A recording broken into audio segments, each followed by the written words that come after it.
Like and subscribe and click the bell icon to get new video updates.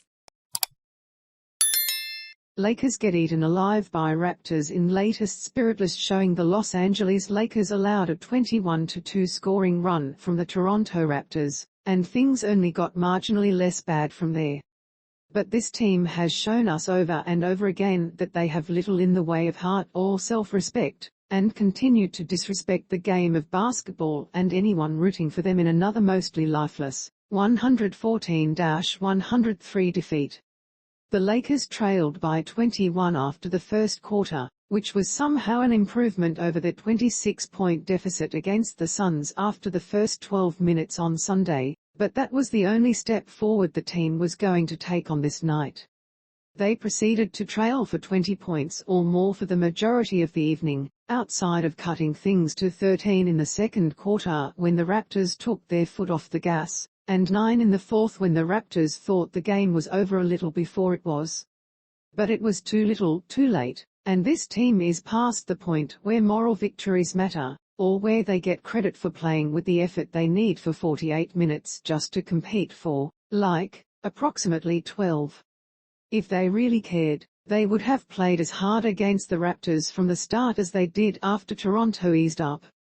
And the most damning thing is that anyone who has watched the Lakers closely this year knew the above efforts were just going to be more fake comebacks in a year full of them, as this team lacks both the spiritual resilience and talent to make up any of the large gaps they give up with their addiction to quarter-long doses of lethargy.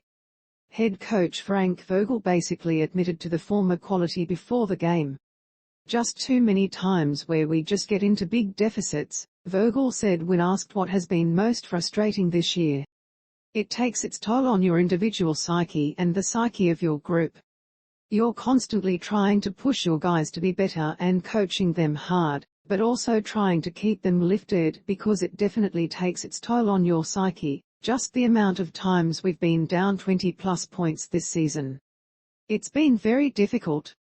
Vogel said the team focused their film work that morning on transition defense and gang rebounding, neither of which the team that quit on him weeks ago looked particularly interested in doing for most of Monday's game. What a surprise.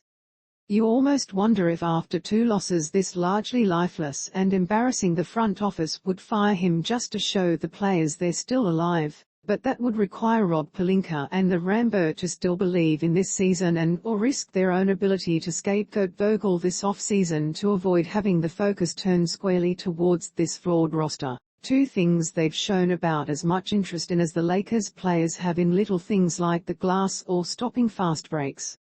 Hey, never say this organization doesn't have synergy in their identity from top to bottom. I don't have much more analysis about this game beyond that. As I've said a few times this year, if it's this clear no one on the team cares all that much, why should those of us on the outside? If you're interested in stats from this one, Dave McMenamin of ESPN has a running thread on some of the more depressing ones for those of you that want to wallow in your misery. But I won't force them on you, so click the link above at your own peril. Where does the team go from here? Well, the Lakers will ostensibly take the court again to face the Timberwolves on Wednesday. But at this point, who cares? It's pretty clear the Lakers don't. Or at least not enough to bother playing hard for a whole game. Still, credit where credit is due. This team is making it clear where they stand. Both with their words and their actions over the last 24 hours. They've at least had the decency to let us know they're uninterested in truly doing what's necessary to compete. There is an honesty in that, even if it's not what anyone wanted to hear. For more Lakers talk, subscribe to the Silver Screen and Roll podcast feed on iTunes, Spotify, Stitcher or Google Podcasts.